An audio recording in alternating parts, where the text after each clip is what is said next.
মিয়ানমারের বর্তমান সংঘাতময় পরিস্থিতি সব পক্ষের জন্যই উদ্বেগজনক বলে মনে করছে যুক্তরাষ্ট্র।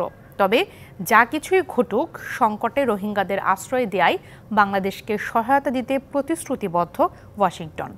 দুপুরে আমেরিকান সেন্টারে ব্রিফিংয়ে এসব কথা বলেন regional refugee coordinator Mackenzie Rowe. Myanmar থেকে পালিয়ে আসা রোহিঙ্গা প্রত্যাবাসন দূরের কথা, বর্তমানে দেশটির সংঘাতময় পরিস্থিতিতে আবারও অশান্ত বাংলাদেশ সীমান্ত।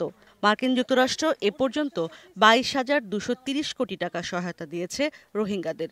এমন তথ্য তুলে ধরা ও আগামী 20শে জুন আন্তর্জাতিক শরণার্থী দিবস উপলক্ষে নিজেদের সহায়তা সম্পর্কে জানাতে ব্রিফ করে মার্কিন দূতাবাস। নগদে 500 টাকা বা তার বেশি পেমেন্টে পেতে পারেন ঢাকায় জমিসহ 20 কোটি টাকার পুরস্কার।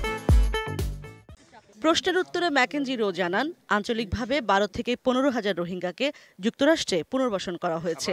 তবে এটি দীর্ঘমেয়াদী সমাধান নয়। আমরা সেপ্টেম্বরে শরণার্থী যুক্তরাষ্ট্রে নেওয়ার নতুন লক্ষ্য ঠিক করছি এবং আশা করি তা পূরণ করতে পারব। তবে তা নিশ্চয়ই সংকট সমাধানে যথেষ্ট নয়। মানবিক সহায়তা কর্মকাণ্ডকে বাধাগ্রস্ত করে এমন যে কোনো কর্মকাণ্ডেই যুক্তরাষ্ট্রের উদ্বেগ রয়েছে বলে জানান রো। যে কোনো সহিংসতা যা ক্যাম্পের পরিবেশ বিনষ্ট করে, মানবিক সহায়তা কার্যক্রমকে বাধাগ্রস্ত করে, তা অবশ্যই আমাদের জন্য উদ্বেগের এবং যুক্তরাষ্ট্র এই বিষয়ে তার অংশীদারদের সাথে কাজ করছে।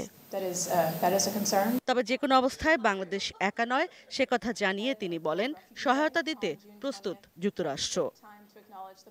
ইশরাত জাহান উর্মি, ডিবিসি নিউজ, ঢাকা।